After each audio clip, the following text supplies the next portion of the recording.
We're live. Hi, everybody. All right, cool. Waiting for Darrell to come on and join us. Darrell, I think you need to log off and come back on. Does he need to log off and... Is he big and tasty? Meaning, is that... Brian? Huh? Are you... No, don't say that again. I'm asking. Is No. that the... No. Because it's Well, the one person waiting in the waiting room. Let him in. We're going to know in just a second. At least we've been warned. There.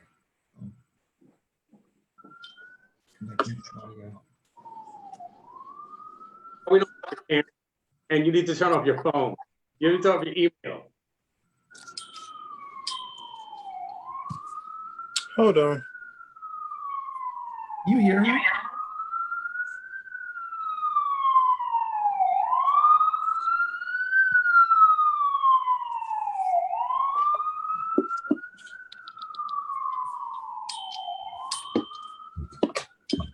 There you go. Hi, everybody. Let's see who's coming on in. Okay, let's see.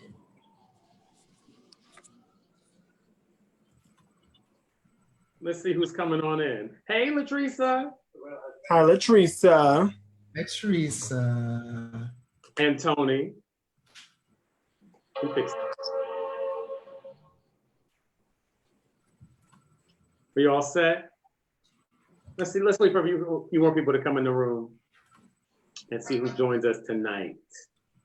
On tonight. On tonight. This shirt is very festive this evening. I'm really irritated that my camera... You know, I felt like doing a little something. This is one of my favorite shirts. She was a cute $5 in one of those stores we don't support anymore. Yes, I understand. But I wasn't throwing out my blouse. No, pay for it. Just saying. We just hope it doesn't bottom up. Say what? Victoria. Travel from the bottom up. I just want you to know I'm really irritated because I got a new camera and the camera, I can't seem to get it to work. Okay. When it wants to, but it's a really good one and it really does just work when it wants to. Well, you know, Mercury's in retrograde. So we have some people in here, so let's get started. Hi, everybody. Welcome to Episode 3 of Beyond the Thread, Conversations in Context. I'm your host, Brian Harlan Brooks. This is Jamal Story and Darrell J. Hunt. We are here about, what are we talking about today? What's our title tonight, Darrell? Why don't you tell us? Real change versus symbolic change. And discussing Facebook Live boycotts. It's quite a bit going on. Wow. Let's just jump right into it. So we've been talking a lot. All of us have been going through these changes in the world, COVID-19, Donald Trump, quarantine, and Black Lives Matter, Pride Month. All this has been going on. And there's been a lot of people that want to jump forward and say, we're going to make changes. Corporations that have traditionally had racist policies and have been traditionally all white male owned are trying to make forward-facing statements about their intentions. I don't know about you guys. I get a little exhausted because I'm like, what's different now? What's changed? I know for a fact the only change that is different right now is that everybody is home and the revenue has stopped. I know that if the revenue was continuing,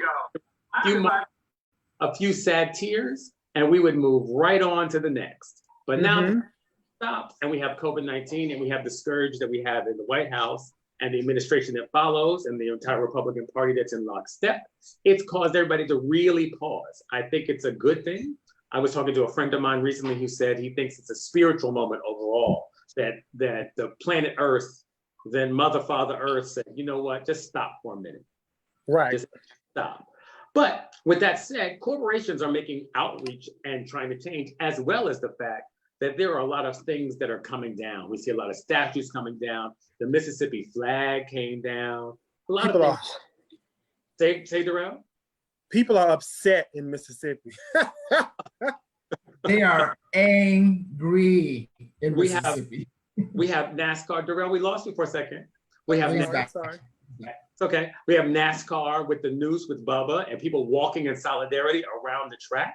And then the FBI reporting that there were ropes in all the garages and it was not a noose. Now, Bubba came back out and said it was exactly a noose. I know the difference. So yes. let's get into it. Let's talk about the change that we see. Jamal, you put a little presentation for us together. I'm excited.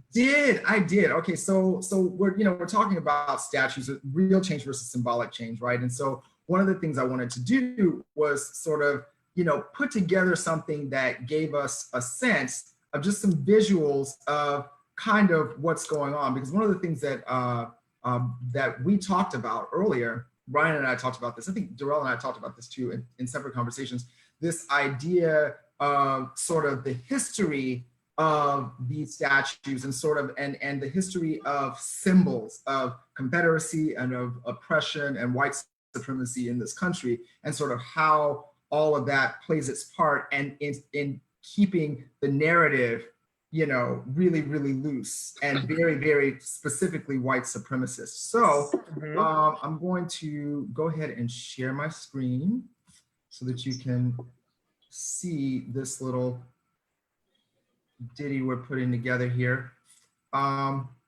Technology. So this is Albert Pike, and this was in DC. They burned this one, and they changed it and yanked it down. Charles Lynn, this was in Birmingham. We just talked about how angry. This was also a Confederate who used some Native Americans. I'm going to say, I'm saying Native Americans, but Indians, because of course, that's what they call the natives here, Indians, used them to sort of fight in that war. And I believe that that's the one who ultimately was accused of treason on both sides, both the Confederate side and the United States side. And then Andrew Jackson eventually gave him a pardon, and then he became a KKK leader, which is what you do. And then this is a whipping post, Georgetown. You can see on the right side of your screen, it's gone. And this stood for a long time. And then that takes us to John Smith. This is in Jamestown. As you can see, he's very high up there.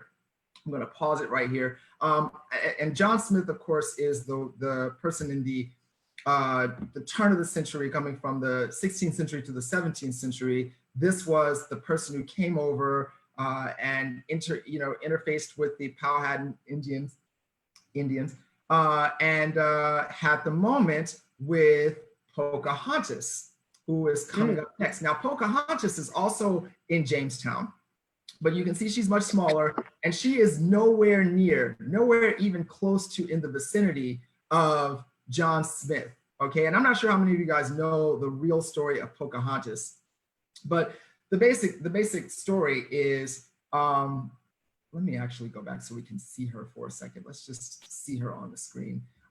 Pocahontas, she was probably 22 or 23 when she died, and she was maybe 13 or 14, somewhere around there. She's definitely a teenager when she met John Smith.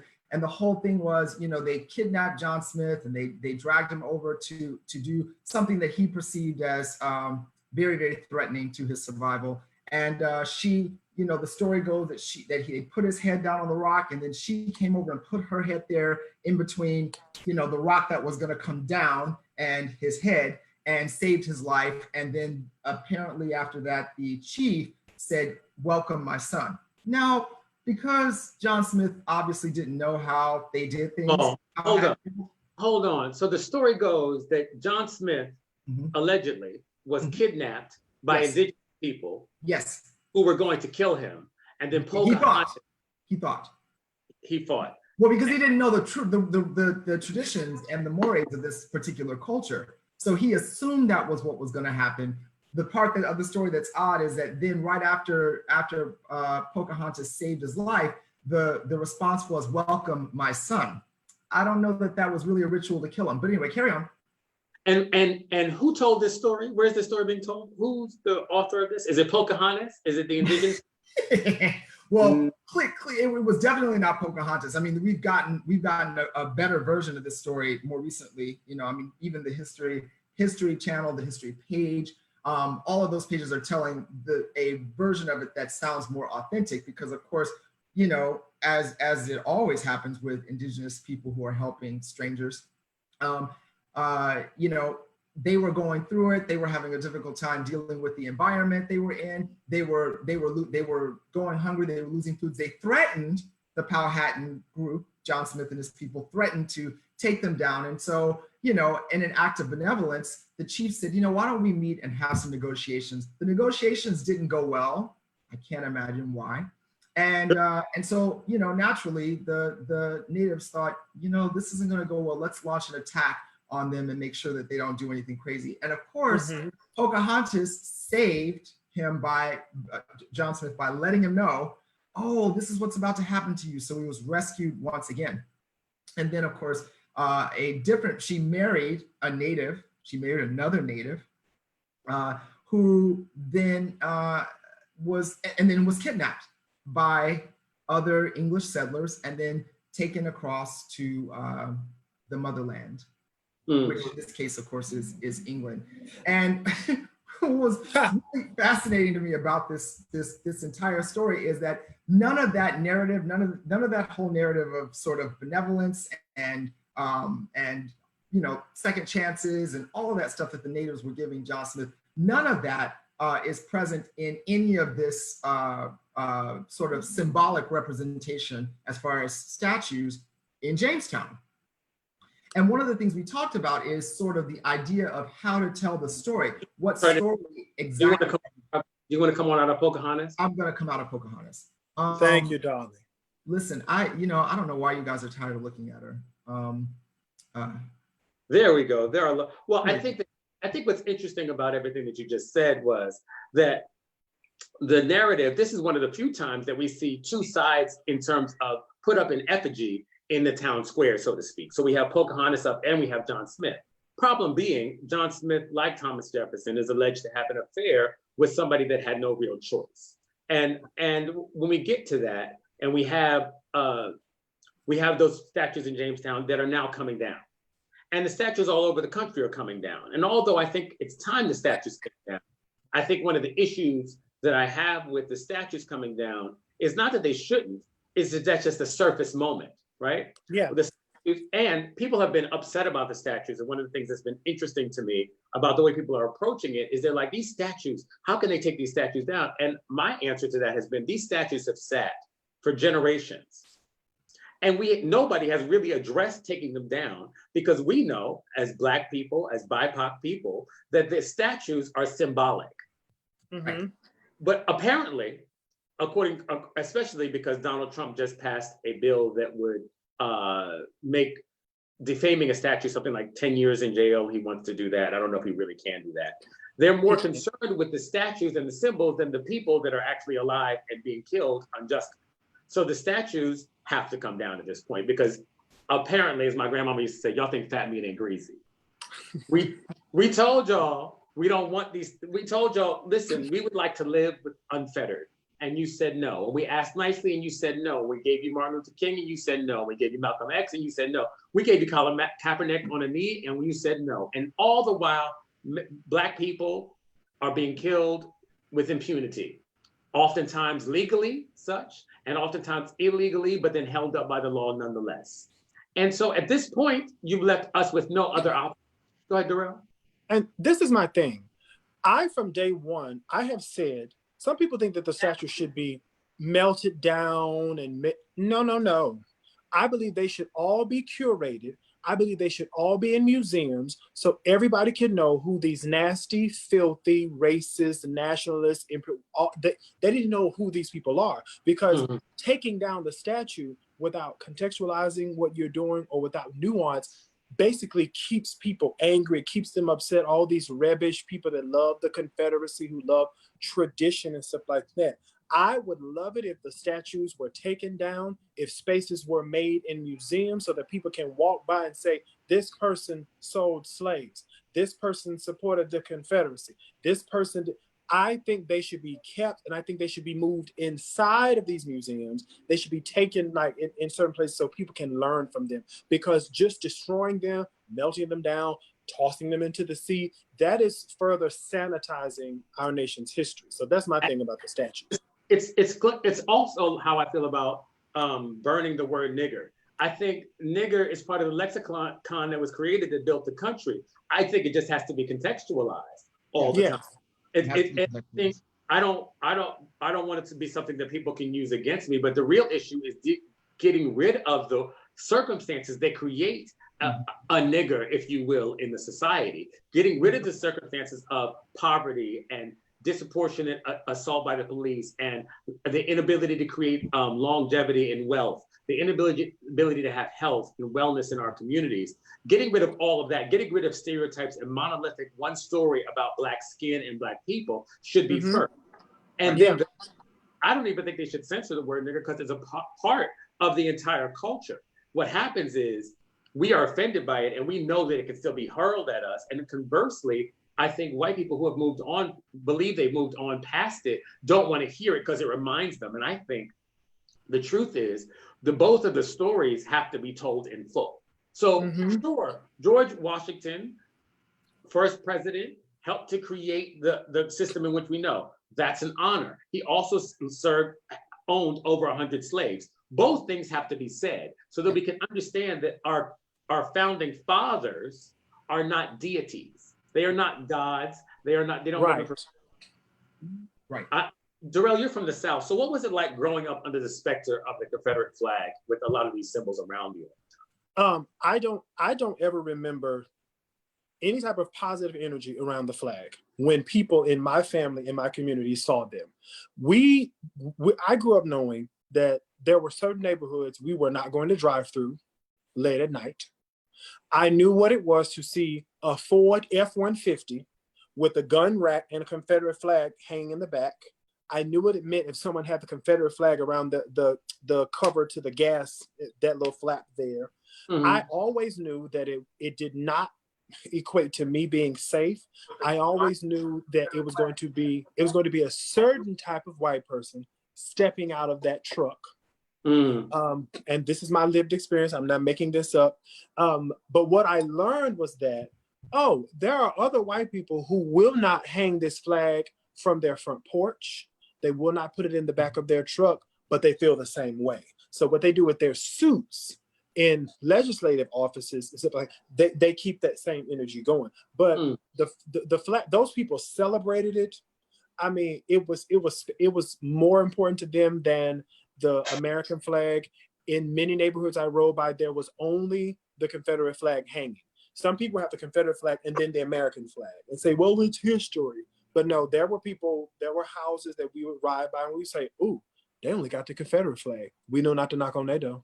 So that was the overall energy around seeing the flag, like plain view daylight. You hope you don't see it on a road late night and you got a flat tire. Well, the irony of the Confederate flag has always been to me, because I grew up in the Northeast. The irony of the Confederate flag that's always funny to me is that it's oxymoronic to this idea of nationalism, right? The national love, that we love the United States and we love this country. Well, that's a treasonous flag. That is actually the only thing that really has been treasonous in terms of an organization against the United States. It was antithetical to forming the United States of America. It wanted to separate because it wanted to maintain slaves. And so I always found it so ironic that people said, oh, it's about history. I mean, I have a cousin in my family who grew up in the South, and he had a lot of white friends, and we argued like cats and dogs one day because he told me, oh, it was just a symbol, it didn't mean anything. And it, to the point where I had to go in my mother's library, pulling out books, tell him what it was. It took us from midnight till 3 a.m. for him to really get it, that it's not just a symbol. And that because people treat you kindly while that flag is up, does not mean they think kindly of you in your humanity. And that is the power and the danger of proximity.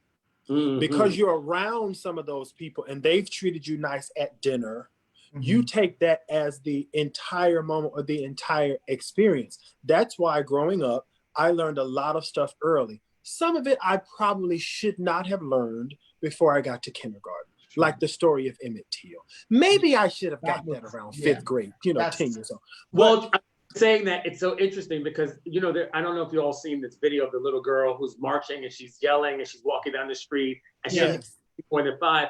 And a lot of people posted that and were loving it. And I felt so sad that she had to be marching for her existence under the age of 10.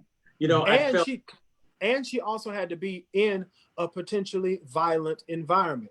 A lot of people are not understanding that once you join a protest, a march, and you're standing up and speaking truth to power, you are making yourself a potential target There is no way my under 10-year-old child would have been out marching like that with a bullhorn for people to be able to spot her immediately. Yeah. No way.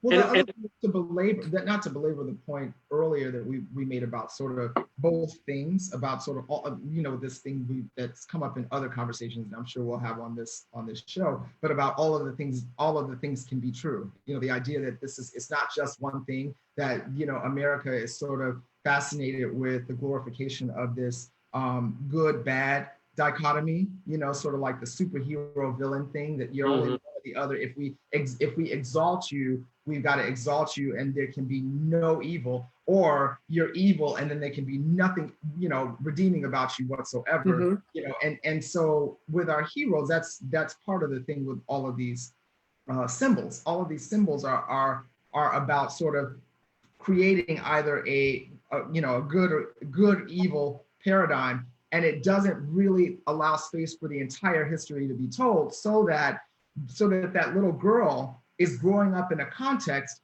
of truth, you know, that is permeating her environment at home, permeating her environment educationally or scholastically. She is getting a sense of the truth, whatever aspect of that she's able to handle at 5 years old.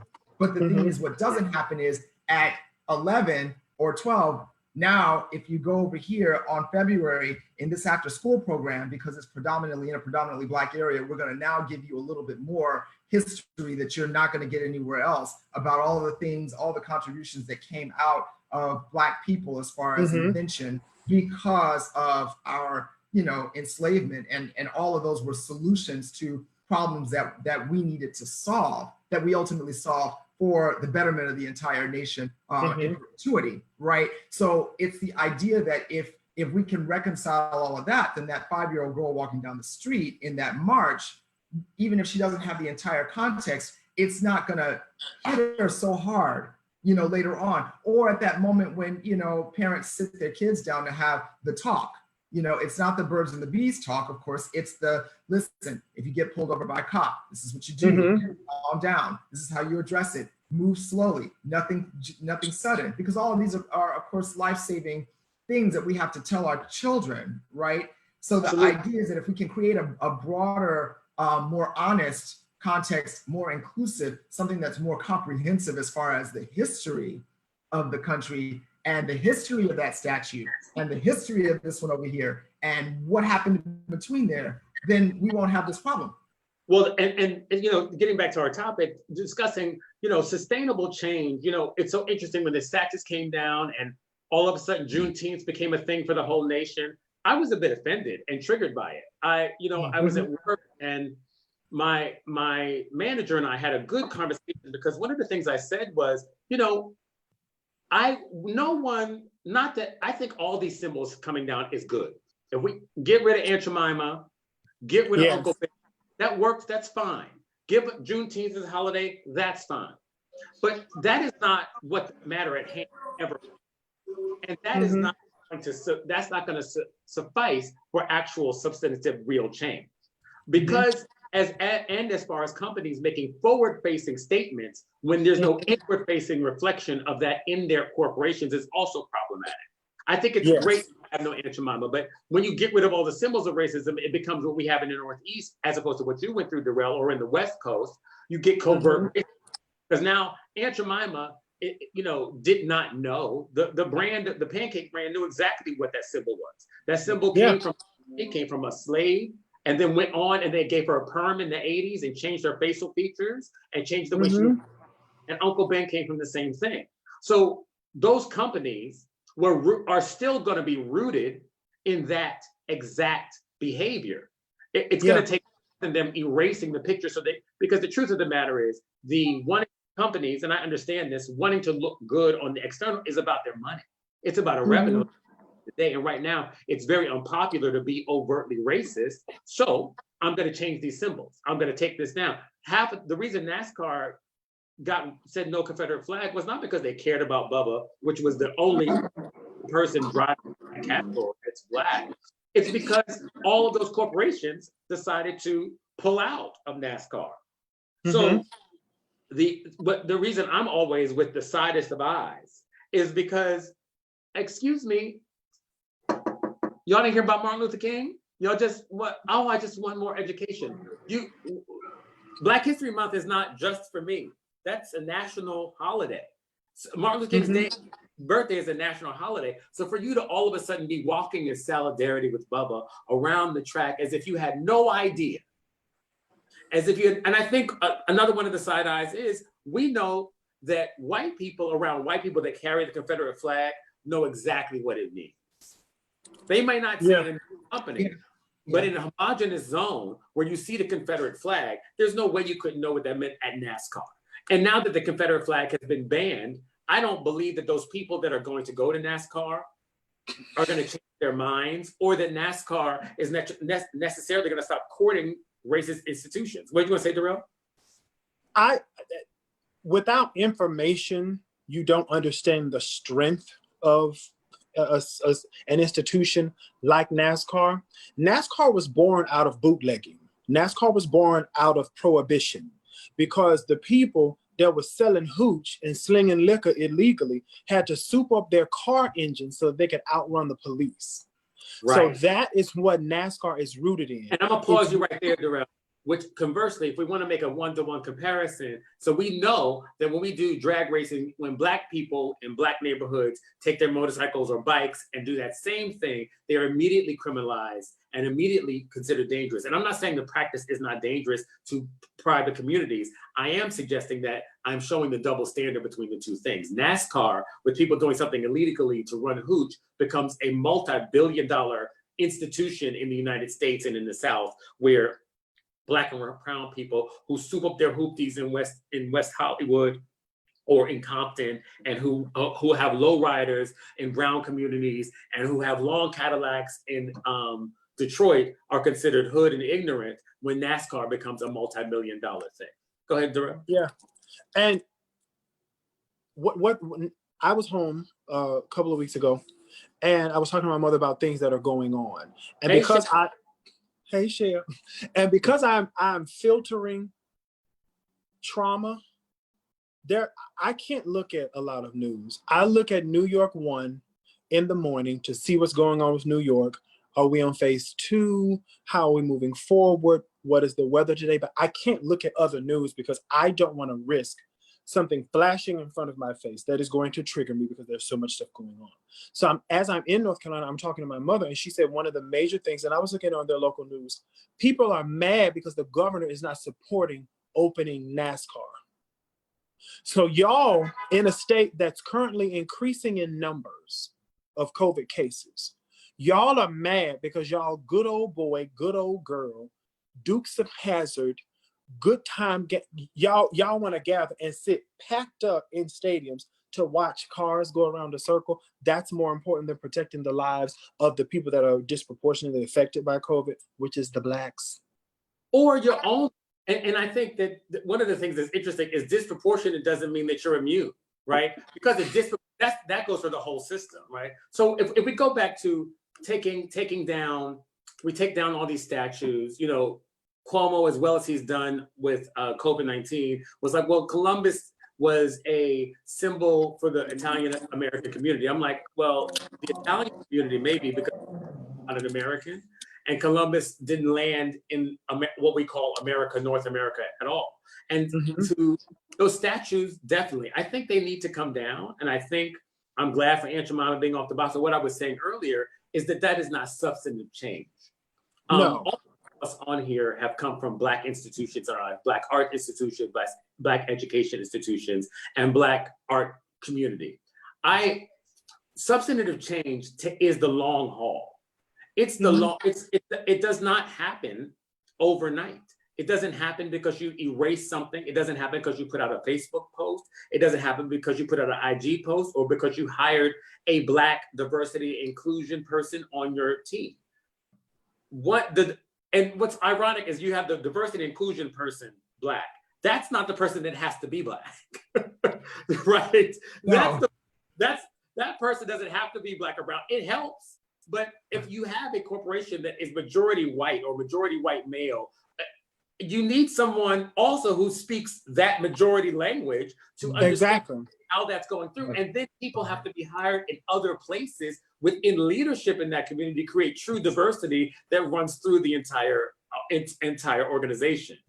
And with understanding the history of human behavior, I feel now I want everybody to have a job, but I really want my people to have a job. Now, if it's a nice coin and they want to hire a brother or sister to be the director versus whatever, or whoever's going to work with the director, they need to be of color. But I often support that person being white because of the way that white people are educated, as Jane Elliott has been highlighting for decades. Because of the way that white people have been educated and because of the way that they've existed in this nation, anytime we start talking, a wall goes up.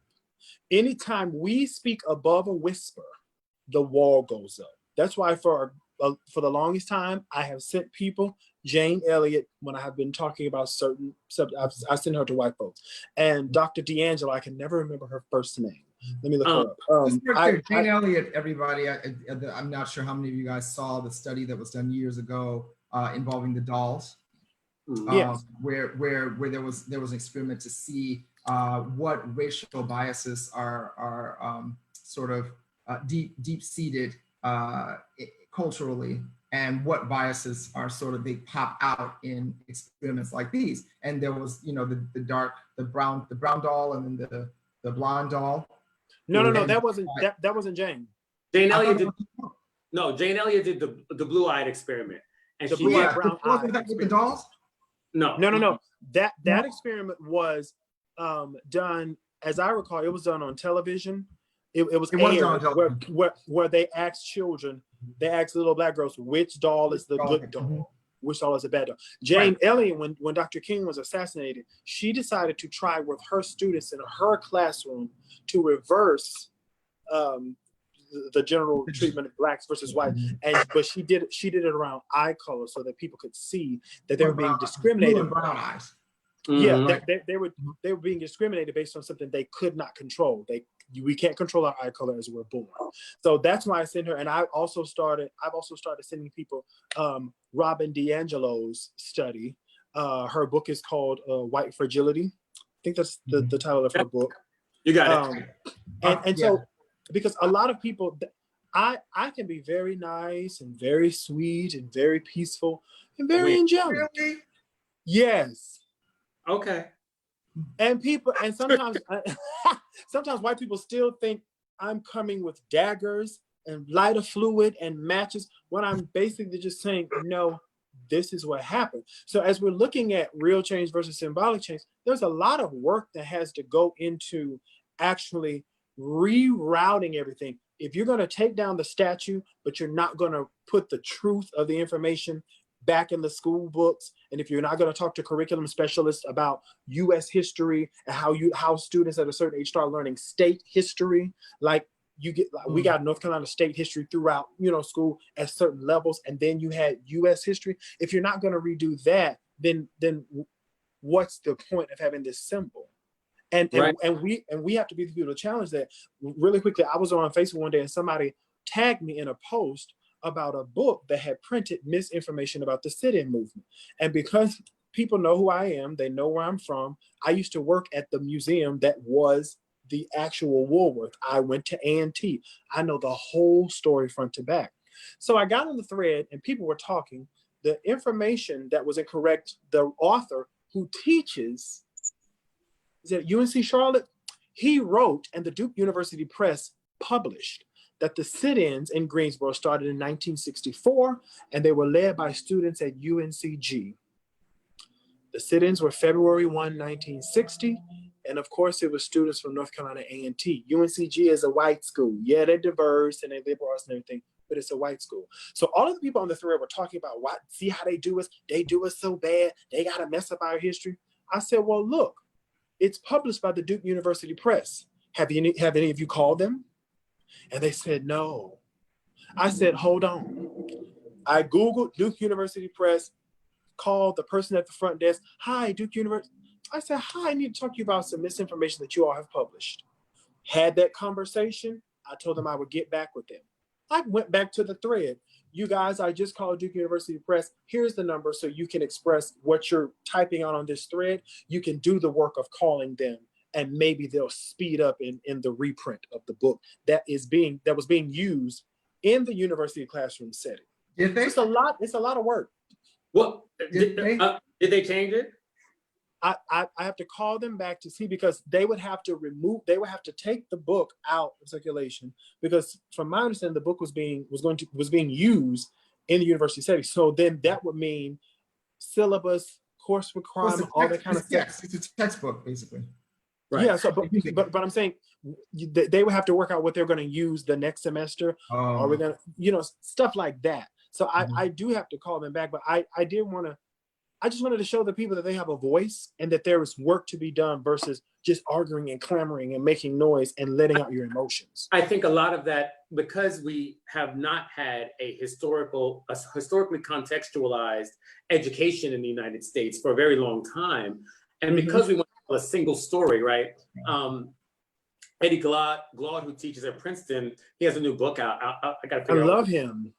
He's fantastic. He's always coughed if you see him on MSNBC. But it's always together. It's always down. I'm like, how does he do that every day? The glasses. I mean, I tried. I don't know how anybody does that every day. And he does it at 7 a.m. But he was discussing how his new book out. I'm going to pull it up in a minute to put it out so everybody can see what the book is. But he was discussing the other morning about how he thinks it's very poignant that the King Memorial faces the Lincoln Memorial. Faces the Jefferson Memorial in DC. Right, and it's telling. He says he always sees it as pulling, as King telling Jefferson, "Come on forward." Like that wasn't enough. And the thing is, we can have statues if they are contextualized. I do not think we should have Confederate statues anywhere ever at any point except a museum. Yeah, I think that because we're all three of us are artists and we can all speak to this, but when you put a piece of art up, you are inevitably exalting it without context. Whether or not people may not read the placard on something, you look at it, they feel it, it's important, it's there. And when you put it in the town square and you put it up there, it's a specific art direction that's happening with that piece of work. It is not just simply a statue that sits there that's a part of history and a contextualized idea that's showing both sides of it. It is saying, this is what we stand for. If I take a statue of my mother and put it on the front of this house, it's saying to everybody, this is what we stand for. And it would give the impression that everybody walking by that this was somebody worth knowing and knowing and honoring. And to do that decontextualize is really problematic. And I think that we have to make sure that that our history is contextualized with both sides of the story so that we're not erased from it. We can't have Rushmore and have that up there carved into a mountain and say these people are almost gods, while those gods own my people. So when those people own my people, then we can't have them be perfect. And that is why it is so affronting when we start telling our history, I think, for a lot of white people or people who believe, because you don't have to be white to be a white supremacist, just so everybody's clear. Right. So those people hold. Yeah, those things don't have to go together. So those people that hold white supremacy at a premium and nationalism as a premium, when we start telling our story, they're immediately insulted because what they want is the perfection of their history so they can wave their flag without any second thought, so that we can have what holiday is tomorrow without any second thought. Mm-hmm. Case in point. I was just going to ask. I was going to ask how that plays its part in sort of the, I want to say irrevocable, but that sounds so hopeless, structure of America as far as capitalism. It ain't hopeless. Slavery. I don't think it's hopeless. It's all together, right? So the reality is that's what it is. So whether we tell the truth about it or not, it still exists.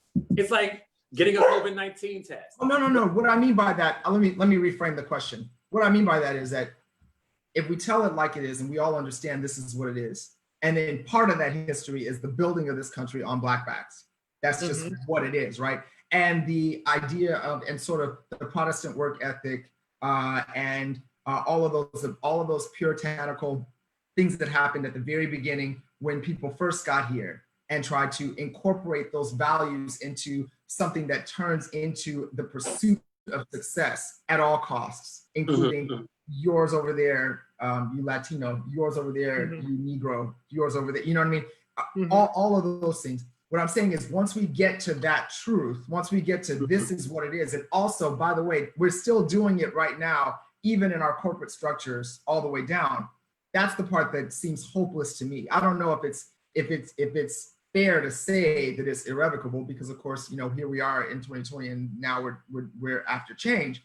But I'm just saying that the entire thing is built around that kind of racist, oppressive hierarchy. Well, I don't think it's irrevocable. I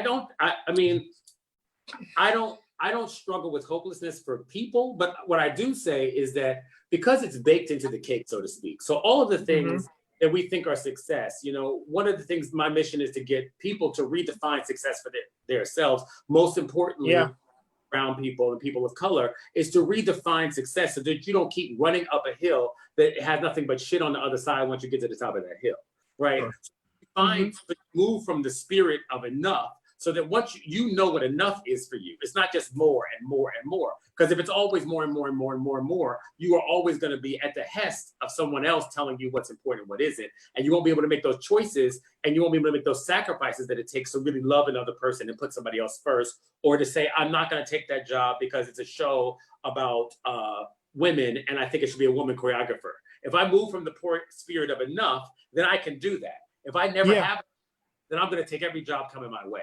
And so I think, Jamal, to your question, I think that, yes, it's baked into the cake, but I think the only way to get out of the bake into the cake is to really say, hey, this is what started it, right? This is what started it.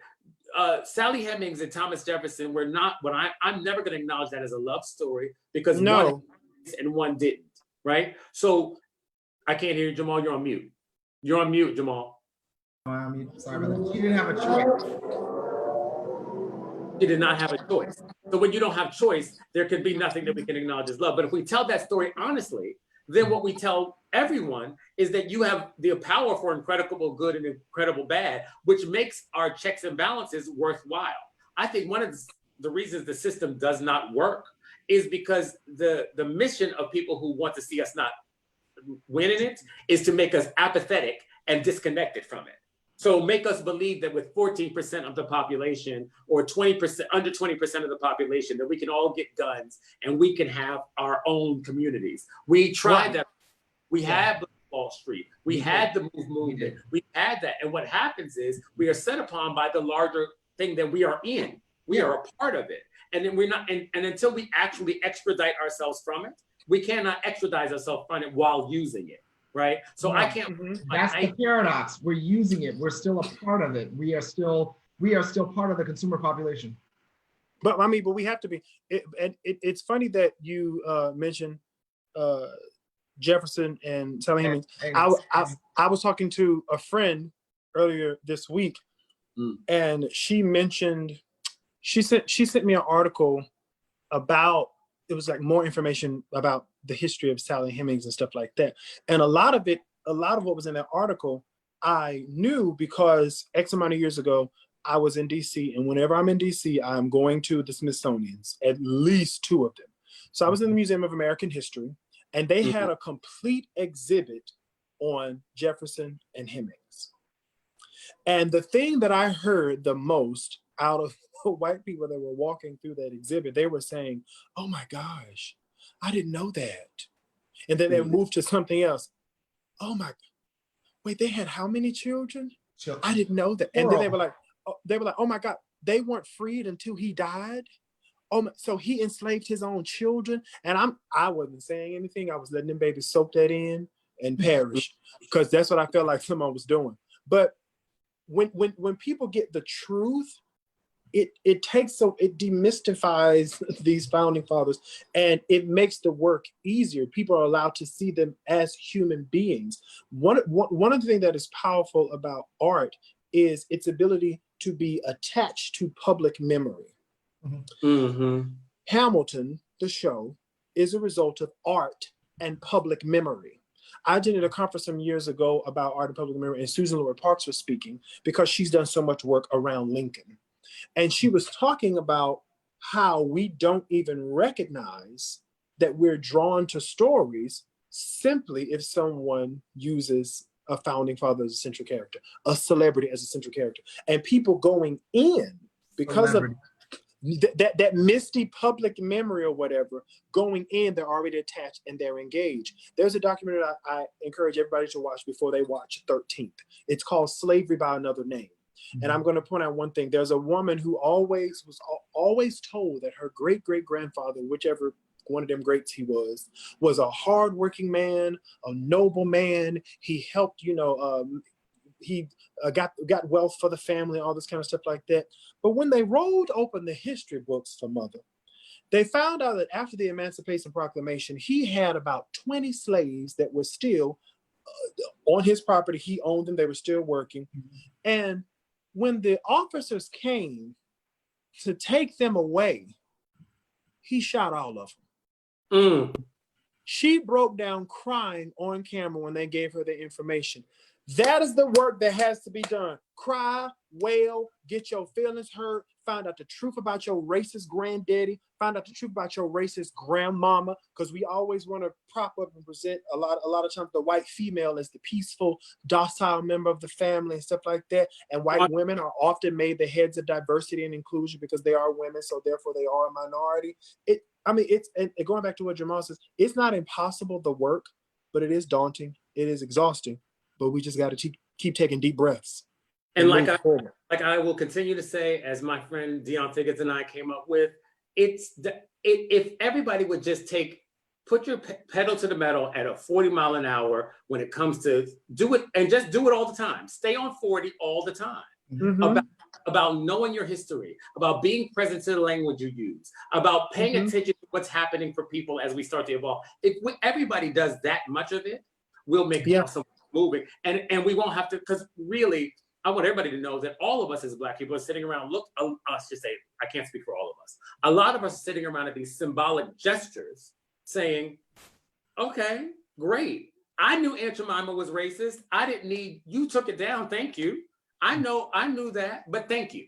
I prefer Juneteenth when it was a celebration that was not going to potentially have a t-shirt made by a white man. I don't know, you both are too young to remember this, but we had this thing, troop jackets, that were very popular in the 80s. And we used to wear troop, and you said say troop on the back. And it came to find out that there was an anti-Black organization that was making those jackets. And at least that was the rumor. I should vet that thoroughly, but that was the rumor. I heard that too. I never got confirmation on it, but I did hear that. Heard that about the 8-ball long jackets. Long after it was. I heard that about the 8-ball jackets too that were very popular. Not the 8-ball. The 8 balls. Now, I don't know if that's true, but what's more important than it being true or not to me is that it's extremely possible. It is extremely possible that an organization who hates you because of capitalism can sell you something that you think exalts you. It's like the Black Lives Matter t-shirts that you want to pick out, or the bootleg Janet Jackson concert t-shirts that you want to pick up. You don't know who is selling that. Yeah, my mother, she texted me a few weeks ago. She said, where should I get a Black Lives Matter t-shirt? I said, from a Black owned and operated business, or a business that is giving a certain amount of proceeds to an organization once you purchase, that t-shirt. And that's where we're talking about real change versus symbolic change. Okay, y'all done took Aunt Jemima off the box. How many millions are y'all giving to a foundation to help support organizations like Black Lives Matter, or to help or to help give money to fund investigations to see about the deaths of Black trans women? Honey, again, I think it was Otis from the Temptations on the Unsung. He said the proof of the pudding is in the eating. Absolutely.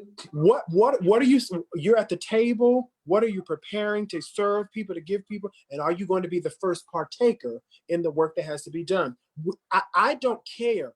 Aunt Jemima can stay up on that box for as long as the company stay open. If y'all give $50 million a year to an organization, I don't particularly care. I make my pancakes from scratch anyway. It ain't but flour, baking powder, some sugar, whatever. I'm not going to buy that box of mix. I don't do that. But it's not enough to take her off the box, because what that does is that tells white people, ooh, now I can buy Aunt Jemima because there's nothing offensive and I don't want to be attached That's anything the, that's Yeah, racist. but to action, like Netflix giving $100 million to black banks, like to actual, Yeah. that's action. Granted, they also put $100 million into owning Friends, but whatever, the TV show. But The point is, see, if you have $100 million, you need to, that's action. That's actually a doing. and before we move on, there was a wonderful opinion article in the New York Times by a woman by Caroline Randall Williams. Mhm. And the title of the article is as follows: "You want a Confederate monument? My body is a Confederate monument." Oh yeah. The first paragraph, and that's all I'm going to give you. "I have rape-colored skin.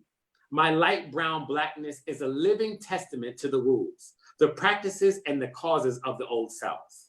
Mhm. So I suggest everybody go to the New York Times. Her name is, again, Caroline Randall Williams. She wrote a poignant article about how our bodies are monuments. If you would really get out of your own way, the fact that Black people are able to thrive at all is a celebration of the United States, right? So if you want, the only reason the country is able to call itself, an argument can be made that the only reason the country is able to call itself a civilized nation and a first world nation is because Black people refuse to be enslaved.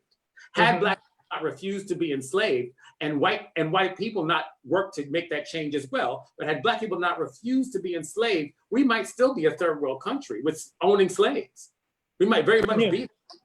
Not that slavery has been abolished, because the prison industrial complex is that in another name. But the three of us certainly sitting here is a testament to the ability of Black people pushing the system forward.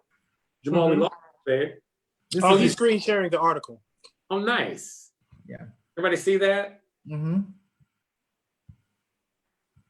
And there's her name at the very bottom. Absolutely. And I also am going to find and give it to you, Jamal, so that you can post it. There was an article some time ago, maybe a couple years ago or something. It was about how slavery changed the molecular structure of the African. Growing up as a little boy, I remember asking my mother, I had to be like 5, I think it was before kindergarten. I remember asking my mother, is grandma your mother? Because Ollie she just got kind of down to what we call light skin, because she was translucent when she was younger. Not translucent. She made it, she graduated to light skin from translucent. Yeah, she was 89 on the 1st. So she just celebrated her birthday. She answered the phone and I started singing her birthday. She said, "Thank you. Who is this singing now?" I said, "It's Wilchie, your youngest Grace." Sorry, what's the name? Wilchie. That's my nickname. My grandma gave me How did we get from Darrell to Wilchie? My grandma said I looked like a little Wilch when she first saw me, so she named me Wilchie. My mama called me Newt. My mama called me Newt. That's my Instagram. My grandma called me Wilch. So if we ever go to North Greensboro and somebody called me Wilchie, they've known me since I was a kid and they know all my business. We all have a good friend whose name I won't mention, but his nickname is Pickle. But I'm gonna leave it at that. but the article literally talked about how we look, the way we look for the most part. And as I look back, I remember when I started to recognize where I'm from, a lot of women that were really light were married to men that were really dark. And I remember my grandmother saying she wanted her children to be brown. So there are so many things that people don't think about. Like you said, when you and Dion said, keep it on 40. Right. So that your adrenal glands ain't wore out. So that you ain't broke down crying and take you a little bit of information one day at a time. Absolutely. I think so. In closing this section of it, I think that we've come to the conclusion that, of course, we want substantive change over symbolic change. The symbols are nice, but it's just like I don't know. You know, to be morbid about it, if you have an infection in your body and you cut off the boil on the top, the infection has to be taken out from the root. And if the infection of racism is not taken out from the root, it doesn't matter. You can have all the exfoliation you want in the world. If you got COVID-19 in your lungs, it's not going to matter You got to get it out of your lungs. You got to get it out of your body. And the effect of systemic structural racism, which again, I want to say to anybody who hears me, white supremacy is bad for white people. Patriarchy is bad for men. Homophobia is bad for heterosexual identified people. If we all ain't well, none of us are well.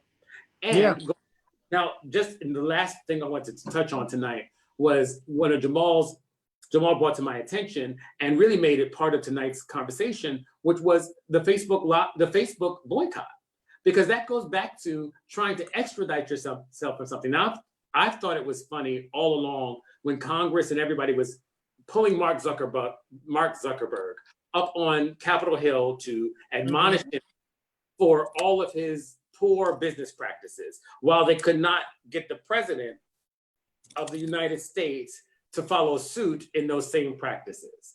However, and then I also thought it was equally, somewhat darkly humorous that people so vehemently talk about white supremacy and the structures thereof, and talk about how bad Mark Zuckerberg is, while we all stay on the platform. So here we are doing this show tonight on the platform, but Mark Zuckerberg has decided that he's not going to take certain ads down, and he's not going to take other things down. So there's been a boycott to the tune of, what is it now, right? $70 billion? People have. Well, what it is that there's $70 billion in ad revenue that come to Facebook on a regular basis. 530 by now, that count might be up higher. 530 big companies, or companies in general, have pulled their advertisements from Facebook. Part of the thing is that actually only 100 companies, I think they're only, only a percentage, maybe, of the top 100 companies, the big ones like Target and Chipotle, and there's obviously a disparity between Chipotle and Target, but Lululemon, all these companies that that actually create that ad revenue, only I think $4.2 billion of it comes from those companies. The majority of that $70 billion comes from smaller companies, smaller ad purchases by, much lighter and, very, very scarcely known companies in America. So that's part of the big thing is will this ad boycott make any huge dent in, the bottom line for Facebook? If it drops the stock 7%, that they will have done something big, maybe. But and when you start talking about billions of dollars, right? So if somebody says to you, Jamal, you're not going to make that quarter tomorrow, you'll be like, okay.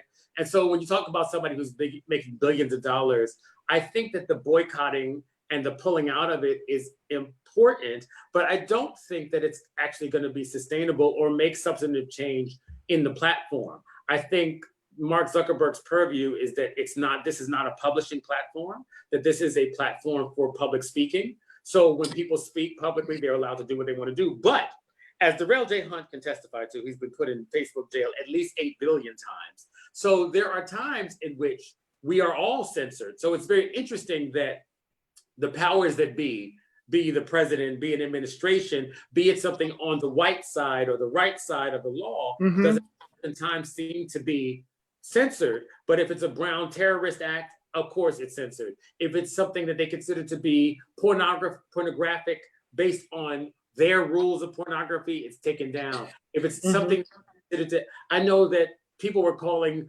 Terry Crews coon and things were taken down because of that. And I'm not convinced that many people even know the history of the word coon, honestly. No.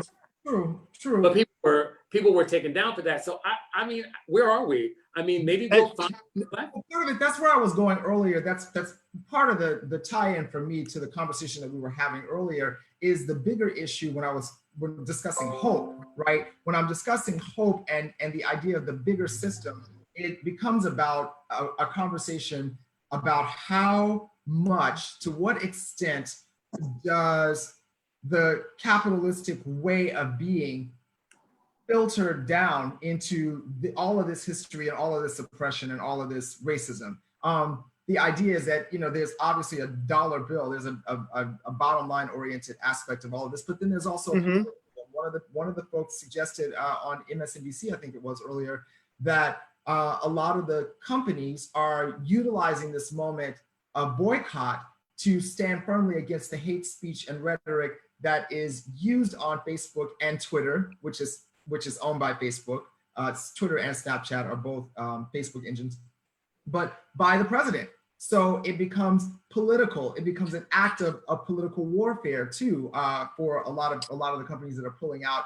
And then there are a lot of companies. One of the things we talked about too before, Joel and Brian, is this sort of what, and I know that we're not using this term anymore, but for shorthand, the race to wokeness, so to speak. The idea that these companies are wanting to show as much as possible how quickly they can progress to the finish line, if there is one, of the revitalization of some kind of understanding of and appreciation for Black people in this country.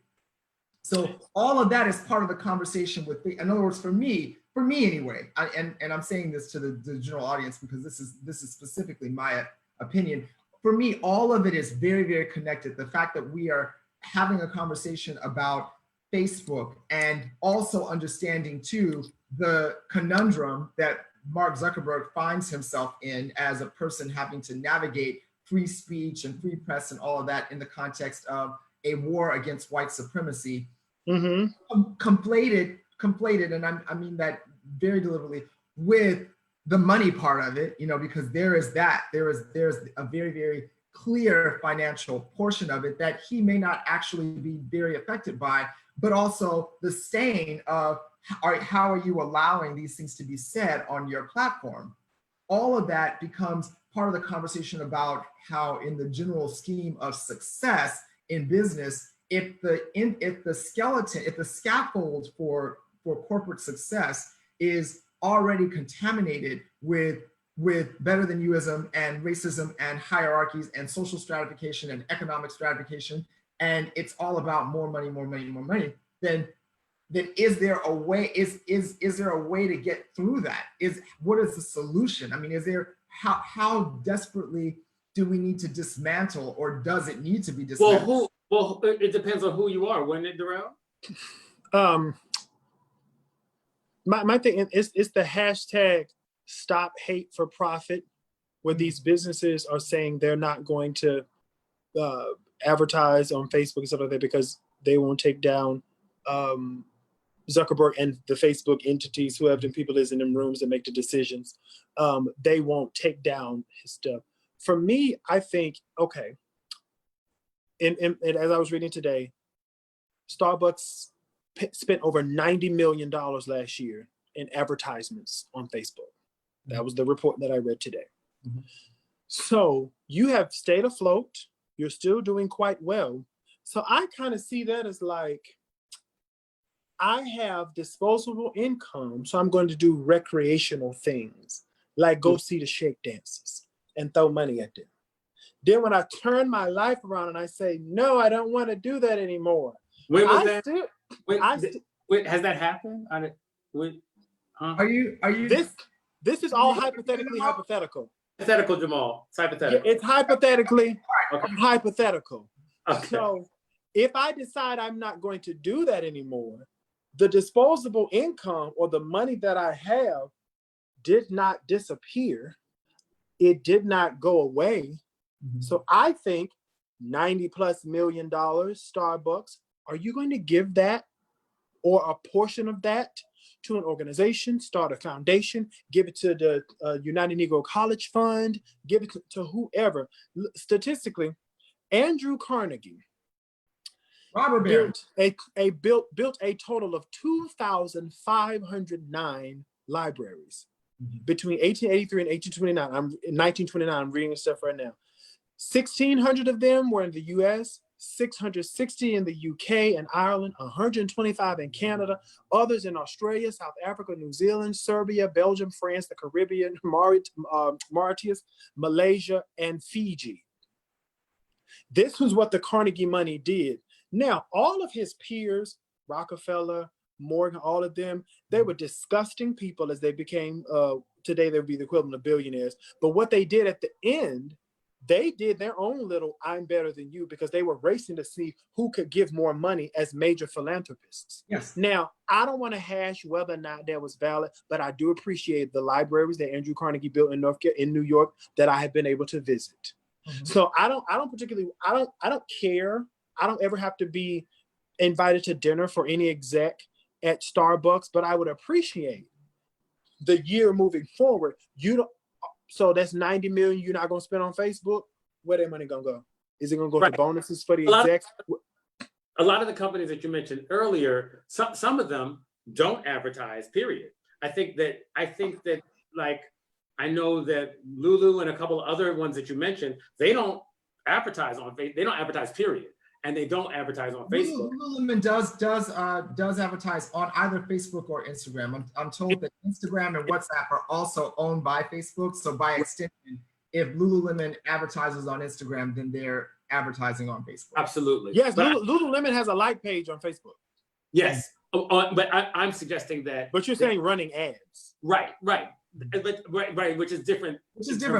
But from what when they put up the master sort of sheet, I want to say I saw Walmart on there, I saw Chipotle on there, I saw Lululemon, I saw Target, I saw Starbucks that they were there at one point.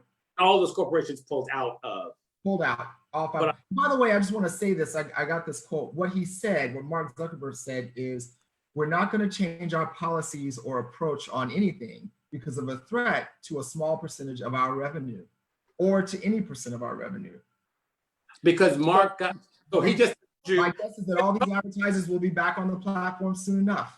So it's the same response that Medgar Evers was given by white business people in his hometown. They said, we don't need your nigga business, go on, when he mentioned a boycott. And that's why I like to tell some Black people who think that you can amass enough wealth and have power, because when it gets down to it, the money does not matter if it's Black money. Bob Johnson's wife did an interview some years ago. She said, we are certified billionaires. Mm-hmm. We sit in rooms where people don't even see us. She said, I've been in environments and spaces where I knew everybody's net worth in the room and I was on the top, but none of them cared because I was Black. Right. Well, the thing about it is, and that goes down to, I mean, I think all of what we're saying is at the end of the day, the substantive things that you do have to mean something to you. So if you're going, I think to all of our points, Jamal, I don't think you can extradite yourself from the capitalist system. Right. I agree. I absolutely agree. Unless you're going to be off the grid and grow your own food. Which is where the hopeless part is. That's where I get bleak, because I go, there's no way, unless you stop participating in it. But here's what I think you can do. I think truth is the part that we need to be at, right? So the truth is, there's going to be good and bad no matter where you are. If everything blinked tomorrow and there was no more racism, sexism, homophobia, there'd still be bad people trying to do bad things to people. Sure. Yes. The things that you participate in, are you participating in them mindfully?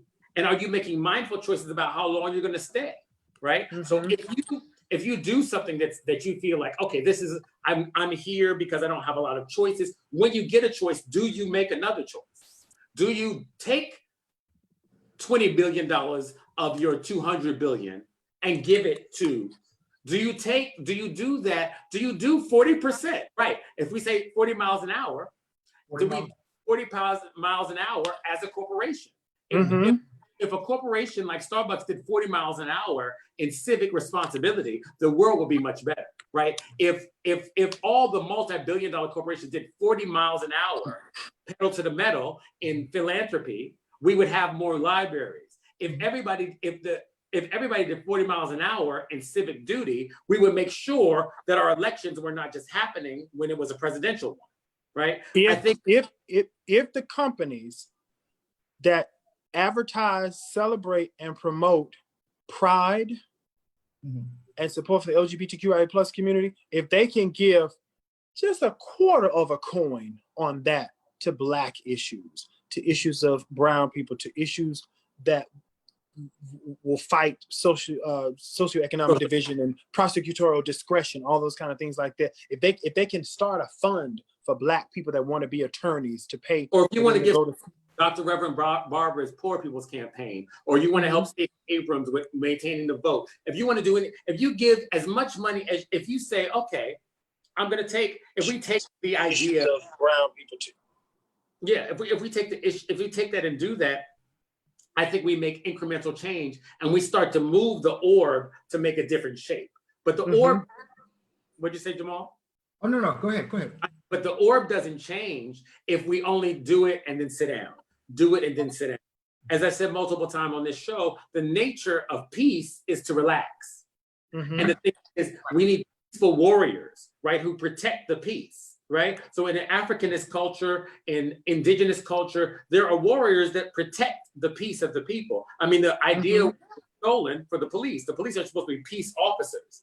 If police be peace officers, we'd be in a better place. At this point, guys, I want to turn the conversation to questions. Jamal, do we have some questions on the floor? Yeah, there's one. I just sent one. Read it to me. Okay. What are your thoughts on advertisers boycotting social media platforms? And do you think it's enough, or should users boycott social media platforms as well to effectively apply pressure to affect change in their policies, in the company policies? Well, I don't think it's ever enough until things actually change, right? So I think companies boycotting, as Mark Zuckerberg knows, is unsustainable for most of those companies, right? So as we move away from television, 4 channels, when I was growing up, you had 2 to 13, you had to in that place, right? Now, then we had advertise in that place. And now that we have all of the choice that you have, you need to advertise somewhere. And because you're not making the same revenue from doing network advertising, and a lot of the streaming things, if you pay enough premium for it, you don't get advertising on it either. I think it's not going to be sustainable for a lot of organizations to not advertise on Facebook, which is what Mark Zuckerberg knows. And I'm a little bit loath to discuss the average person boycotting, although I think it matters. I think it's just like, they say, don't use plastic straws, don't use single-use plastic bottles. The truth of the matter is, the emissions that are coming from the meat industry are putting more methane gas into the atmosphere than all the plastic straws combined. So then I'm always a little bit against, I think the individual can make shifts, but I think the responsibility being on the individual, while corporations who get protections like their individual are let off the hook, doesn't make any sense to me. I go into the store, I don't buy a single-use plastic bottle. They're not less on the shelf. Let me tell you, for me, social media platforms are all that many of us have. I've said it 100 times. If I had sponsorship, if I had a company backing me that would pay my bills and buy my salmon from week to week, I would be all over America talking. I would be at demonstrations. I would be, but I can't do that. So right now, these are my outlets. This is what, all this is free. So this is what I'm going to use. Now, the people who want to post fight videos off World Star, people who want to just do all kind of bull crap via social media, I don't care if they boycott. But people with strong, specific voices, I think they should stay on social media platforms. I don't think they should do this symbolic. Well, I'm just not gonna use my voice. I'm not gonna stay connected with people. I remember is it Yara Shahidi, the young actress? She said millennials catch a lot of flack about being on our phones and being on our devices. She said, but at least we're having conversations about change. She said, this is the medium of current technology. She said, we don't have to spend time going from one cork board at a store to trees and light posts up, hanging up posters. We can talk immediately. We can gather immediately. The march that happened Saturday to support Black trans people, that was pulled together in about 4 days because of the strength of technology and posting and stuff like that. The march on Sunday for Black trans lives was pulled together through social media, through Instagram, through Facebook. We absolutely at some point have to that point, I mean, because there's obviously a lot to unpack as far as the value of social media. And then also to when you talk specifically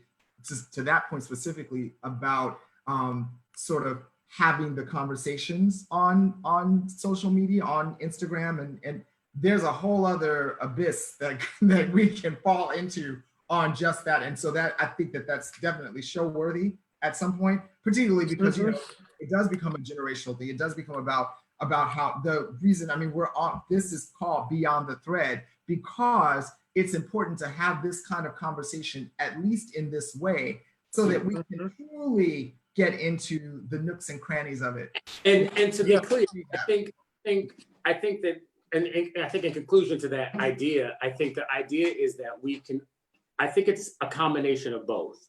I think generally, I think there's been such a generational divide because technology went so quickly. So it didn't allow older people to catch up to it as quickly. And then some people were born into it. So some of us are, I was born without a cell phone. I didn't have a cell phone for my whole teen years. I had a pager. Went through that whole time period. But there are people that are older than me that it took them longer to get connected. While young people, my little cousins, were born in it and that's all they know. And I think one of the things that I wanted to create with this show was a space where we had substantive conversation that combined the worlds, right? So we're not just having quick quips and cutting off each other and reading each other and rolling our necks and moving on with the latest thing. We're able to delve in and take questions, and eventually we'll be pulling, everybody out there should know, we'll be pulling some of the conversations we've had on these threads and asking you to come onto the show to talk about what your opinion was. And there's a distinction too to be made between having the conversations on the thread and then using the thread to mobilize a movement. You know what I mean? I'm seeing a lot of comments that I agree with in this thread on our show about the idea how so much movement has happened with millennials and then Generation Zers in terms of stopping the Trump rally and in terms of sort of absolutely all of that is absolutely for sure. And saying that there are a lot of different uses for social media, and this is part of the Darrell. We lost you. Okay. You lost me for me because my computer was going to die and I didn't want it all to shut down because I didn't have the computer charged. Well, no, you know, I'm using my phone, so she was just letting me know she got 20%, but I can just grab my charge when it gets low. Keep going. Okay, we're almost through anyway. What I wanted to say is that it's really important that I think it's a combination of all of it. I know I can borderline on sounding a little too naive here or kumbaya-ish, as it will be, but I think that it's a combination of generations, and I think that's been an Africanist principle, it's been an African American principle. It's been principles that I've grown up with, where you learn from the past and you go to the future. So I think that you take the lessons that you learned and you keep unpacking them and growing. Right. And I don't want people to have to start from the ground up. I want the next generation to stand on my shoulders. You know, I stand other shoulders, and I want that to be the case. So I think it's a combination. I think we could do these quick rallies where we come together very quickly, but I think also door to door is what's missing. Yes. I think what made Donald Trump popular is he gave the illusion that he was going door to door, that he was going to a community and speaking to people that would not be spoken to. Now, we all know that Donald Trump hates only a poor white person more than he hates a poor Black person.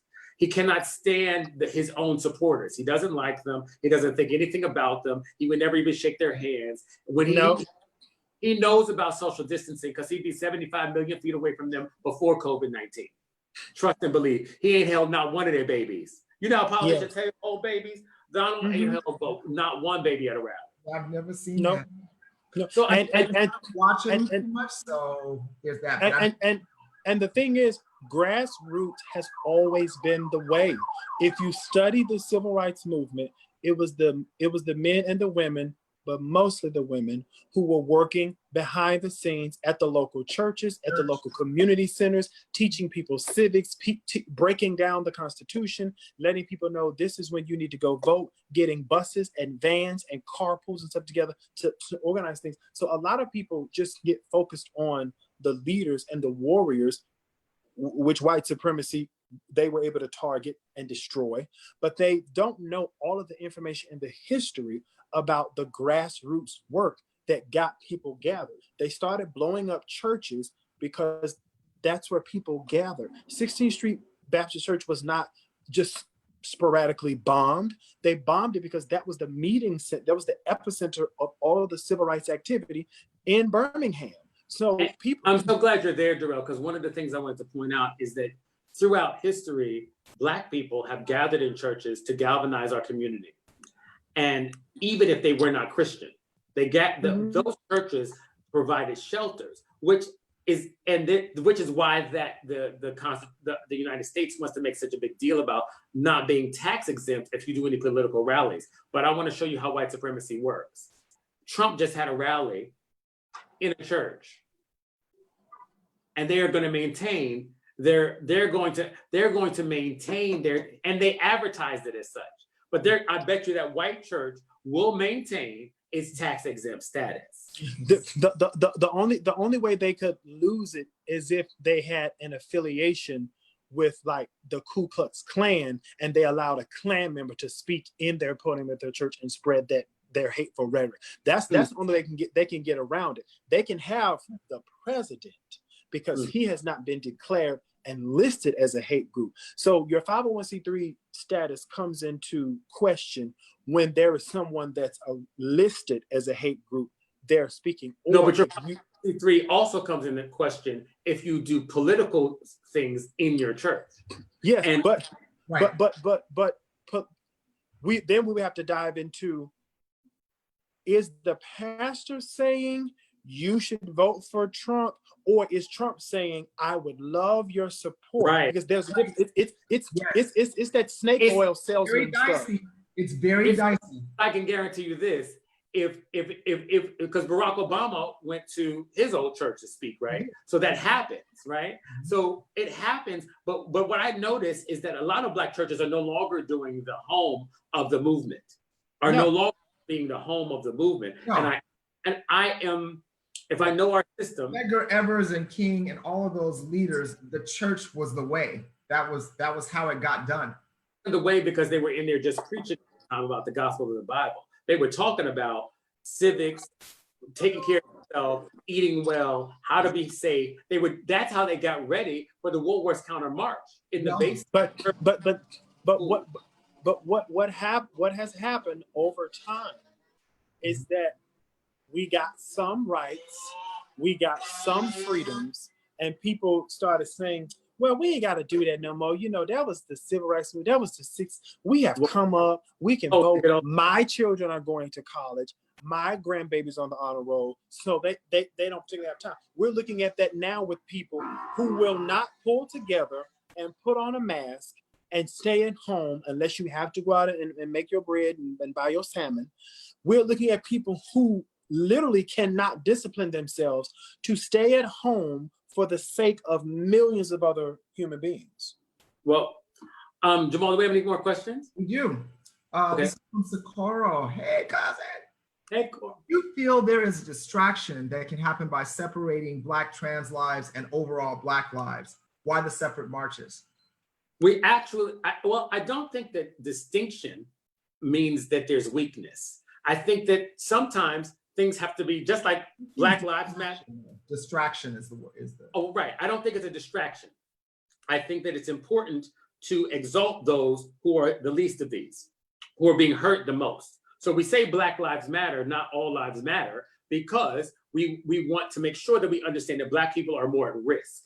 We do a trans march for trans people because we want to make sure that we understand that trans people are more at risk than the rest of the LGBTQIA community. Trans women specifically. Trans women specifically are the most at risk, but trans people overall, but trans women specifically, because trans men get to participate in patriarchy if they are able to be passive.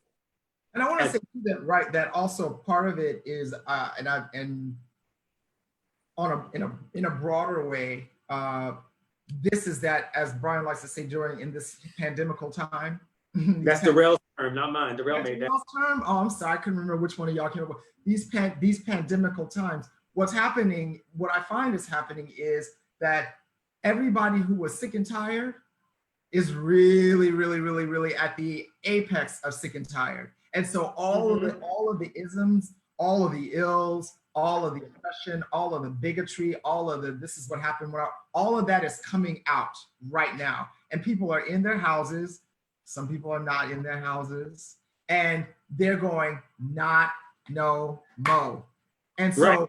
so part of it is, you know, if we're not letting anybody off the hook, then everybody that has been affected by that hook is coming out right now, and they're coming out in spades. So that's part of the other reason that I think, and to answer your question, part of the other reason why the trans march, why the Black trans march, because within, and we talked a little bit about this in the last episode on intersectionality, but we talked about how there is a difference between the treatment of Black LGBTQIA folks and white LGBTQIA. There's marginalization within a marginalized community. That is absolutely possible. And so having a trans march shines the spotlight on that reality. Now, the degree to which people understand what I just said about that truth, you know, that marginalization within a marginalized community is happening, I mean, we'll get there, but we don't get there at all unless we are able to acknowledge, no, this is a population in peril. And what's go, Darrell. And for me, the necessity is to make sure that the space is safe.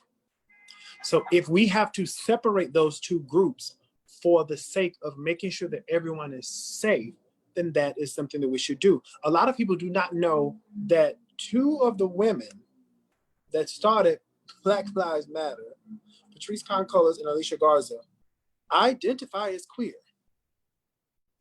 People, right. And I'll stand corrected if that isn't correct, but as I have read articles or heard them talk, or if they're not, they are specifically well understood and empathetic and sympathetic to the plight of LGBTQIA plus people, but specifically, again, the people who suffer the most under the theory of intersectionality, and that is Black trans women.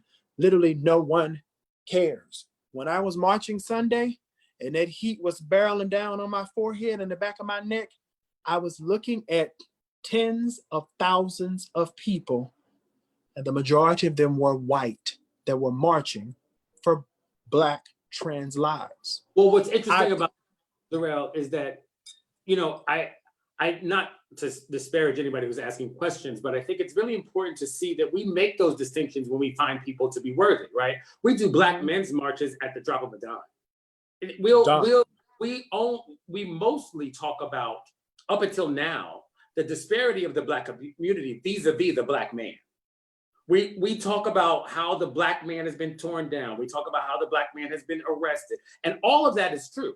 But Black women matter too. And Black trans women matter too. And Black LGBTQIA people. And the air is never given to those people because we believe in patriarchy. And we have been taught that our overcoming and our liberation is, I can't hear you there. You're on mute. You're on mute. Oh, am I on mute? Sorry, the food just came, so I didn't want to, you know, make you guys all suffer that. But anyway, no, I was just saying that also comes from white supremacy too. Our specific version of patriarchy comes directly from what we were talking. Well, and that's the thing. All of this goes back to the beginning question about redefining our ideas of success. So our success may not look like this. It may look like this. It may look like a circle. It may look like an interweaving connection. It may not look like a person at the top leading everybody down the street. And which goes back to Darrell's point of why we have to understand and contextualize history properly, because not one leader was the only person who thought like them or spoke like them in that group. They were chosen for reasons, but they came out of a circle of, if you hear Dr. King talk, he'll talk about a lot of people that were as well-versed, as educated, as well-spoken, but oftentimes those people don't get there if they're gay or trans or lesbian or not the right look for the right moment. And if we let things go, perhaps we can all liberate from multiple sides and attack a problem from multiple sides. And one night I spent over an hour educating a friend of mine, Black, lesbian. She could not understand why people were saying, if you don't support Black LGBTQIA plus people, you're not supporting Black Lives Matter. And some people were saying, do not march with them if they do not support all Black people. And she was under the assumption that people were saying, no, we not down with Black Lives Matter, yada yada, because I'm gay. And she thought that I had to contextualize and help her understand what it meant. I am Black first in the eye of society and oppression. Like you say all the time, Brian, we are all these things at the same time. But when you break the threshold of your door, you have to understand how you're seen by the different parts of the world. And the truth of the matter is, Ayanna Dior was beat up in a bodega in Minneapolis by Black people. Yeah. Wasn't a white person around, wasn't a policeman around, none of them. Yeah. So, and the truth of the matter is, everybody right now is telling the truth. So the truth is, that is what's happening. Jamal, what's our next question? I don't see one actually. Yeah. Actually, I was gonna say to your point, Brian, though, about sort of Black men being held up. The Juneteenth recently, for the week of Juneteenth, for actual Juneteenth, I did a rally. I was standing in for Tiffany Ray Fisher, the artistic director of Alyssa Monte dance company here in New York, and she wasn't able to be there, and so I was basically her proxy. I gave her words and I gave mine, but when that was being planned, the way that she got involved in a previous rally was that it was going to be for a moment a Black male march, Black man march of sorts, to deal with George Floyd and all of the other Black people who have been killed by police. I say Black people. Breonna Taylor. Well, that was exactly the part of the conversation, is that the person running for Congress who was participated in that conversation said, you can't do this and not have a Black woman involved in something that looks like leadership, even though this was a group that elected not to identify a leader per se, because this was a different approach altogether. Still, the idea is there has to be someone at that microphone with a vulva. It does not work. They cannot say Breonna Taylor's name and then not have a woman involved. And or somebody that identifies as a woman. Someone that identifies, right, right. But the idea is that that conversation was happening that happened just this past month. You know what I mean? In other words, this hasn't gone away, to your point about sort of upholding or exalting Black manhood in these contexts. Well, and we do it all the time. And because we're triggered to do that, we think that and women often take, I mean, it's a whole nother show, but women often take a back seat to what it is that Black men need, as gay people take a back seat to what it is, because that's imitating the system that we're taught about. And until we unpack and redefine that, we're going to continue to run around in a circle. And to your point, Jamal, we won't be able to change anything because we'll inevitably be recreating it. So I think, in conclusion, I think that we've kind of unpacked all that. I think the idea is that we want real change. The symbols need to be representative of the internal change. Your skin needs to clear because you're eating well, not because you shaved off the zits. Not because you got the best products and you put them on. Right. The products come after the diet. Right? The money has to be where the mouth is. I grew up all the time. Old folks say, put your money where your mouth is.